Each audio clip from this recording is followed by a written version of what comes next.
One more time. Uh, Thank you, Chuck Middleton, for this video. I'm gonna put a little bit of input into it. Um, believe in the science, people. Just believe in the science. That's all I got to say. Love you guys. Enjoy. God bless.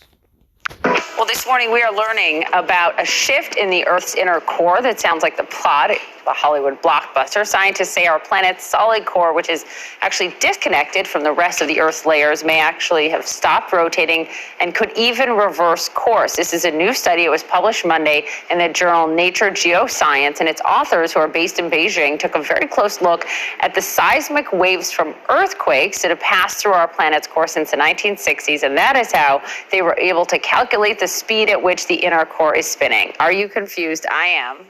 We're going to... And we all recognize this professor, just to let you know. He's very popular, and he's going to tell it all. Get to understand this a little bit better with our guest. Let's bring in Michio Kaku, who's a professor of theoretical physics at the City University of New York. Professor, good morning. Thank you. Good morning. Glad to be on. What does this mean? Well, at first it sounds like something from a Hollywood movie. Right. The script is... From a Hollywood movie. It sounds just like it. I wonder where he got that phrase from. Just saying. Oh my God, the core of the Earth is spinning backwards?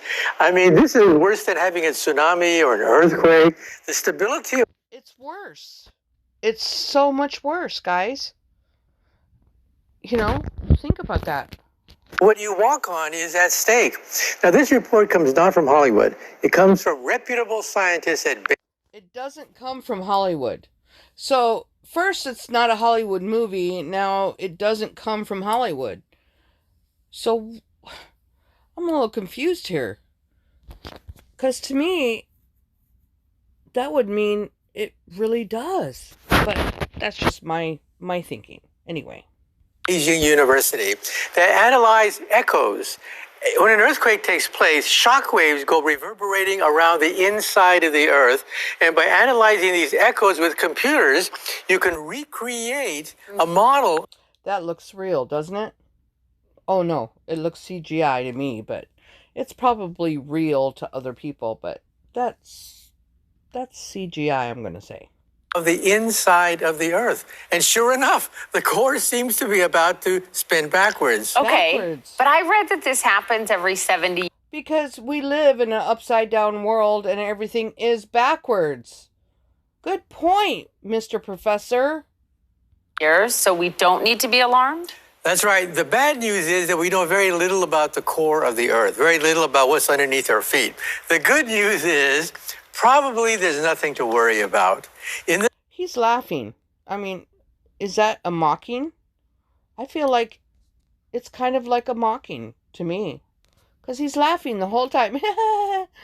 Yeah. Sense that roughly every 70 years or so, we're not sure, the center of the earth does seem to go backwards.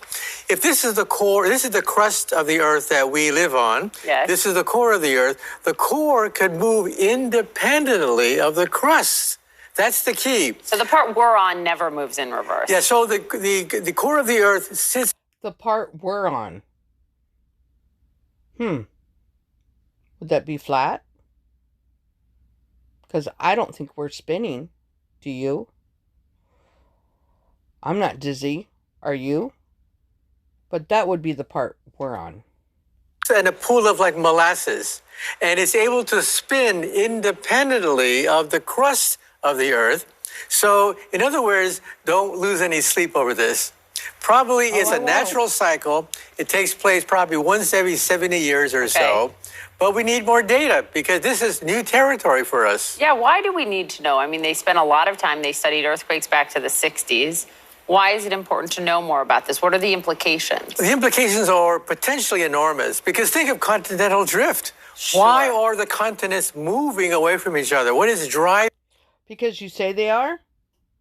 All right. it? And also earthquakes, the whole nature of the stability of the planet itself. We know very little about what's underneath our feet. And that's why this information from echoes computer analyzed is very important because it tells us the future of the Earth. What questions, finally, Professor, does this leave you with?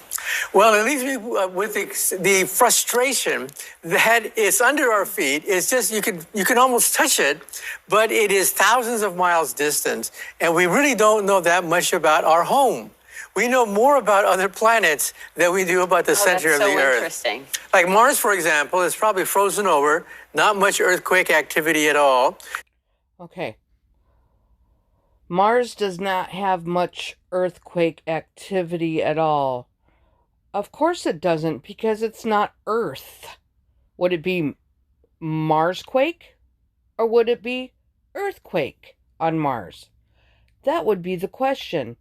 I caught this one, and I thought this was very fascinating. It doesn't experience earthquakes on Mars. Just saying. So we know a fair amount about Mars. We know very little about the Earth because the Earth is dynamic. Things are... Of course, we know more about Mars than we know about Earth. That makes sense, don't you think? Moving and churning at the center of the Earth. That's why we have earthquakes. That's why we have continental drift and volcanoes. And Mars has earthquakes. Think about that one. I love it. Yeah.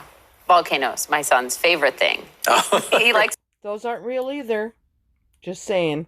to make it with baking soda and vinegar in the kitchen these days. Thank you, Professor. I now understand it much better. We appreciate it. She understands it. Because Mars has earthquakes. Or they don't. Just saying. Love you guys. God bless.